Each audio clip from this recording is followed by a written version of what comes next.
be making tamales. My last segment, I'm briming my turkey, and so now I'm going to be making tamales. And I thought I'd share this recipe with you. I already have a couple recipe videos out there on YouTube, but I thought, I'm going to give you a fresh one. So, God, we're going to be making tamales. I make them every year. I haven't stopped making them since 1989. I've been making them. Actually, I had a catering, and so I made them for like 20 years, and it was called Mama's Tamales and Catering. So, what inspired me to start making tamales was my mom used to make them. My mom used to make them when I was a kid, and I'll tell you, I could smell the tamales all the way down the street. And when she made them, I couldn't wait to get home. And she loved making them for us. And that was just her way of showing love to us. Is, you know, every Christmas time she made tamales. Now, my grandma used to make tamales on her farm, and she'd raise a big old hog this big, and it was like 450 pounds. And of course, you know, humanely, they slaughtered it, and out of that hog, they didn't get rid of anything. I mean, on her farm, oh God, the mesquite, the beauty of the farm, it was so natural.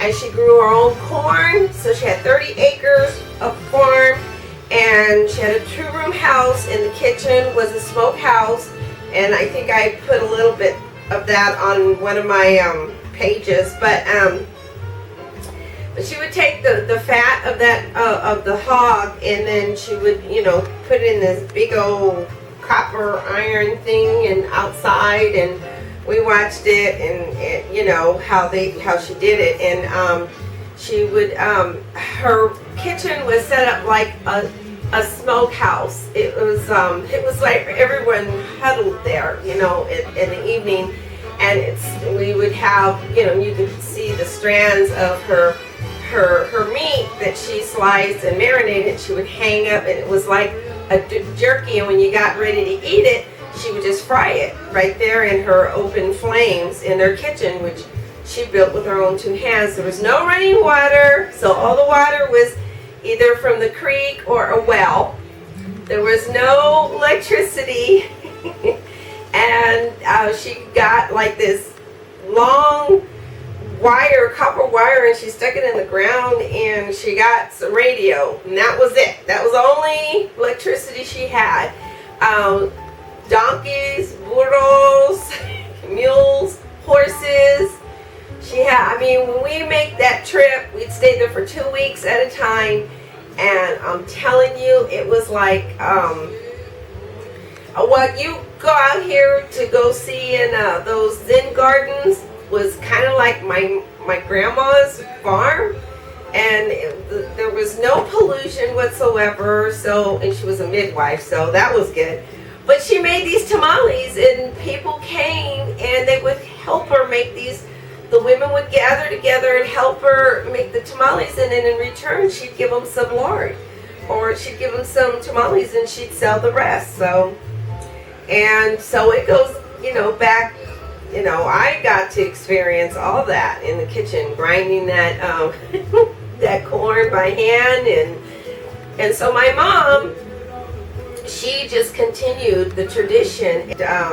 And maybe you'll make some holiday tamales for your family. So here we go. I'm gonna wash my hands before we get started. And what I have is some corn husks that I found at a store. I'm sure you can find them at a store. In the Mexican department, in the Mexican aisle, or Hispanic foods, or you can order them online.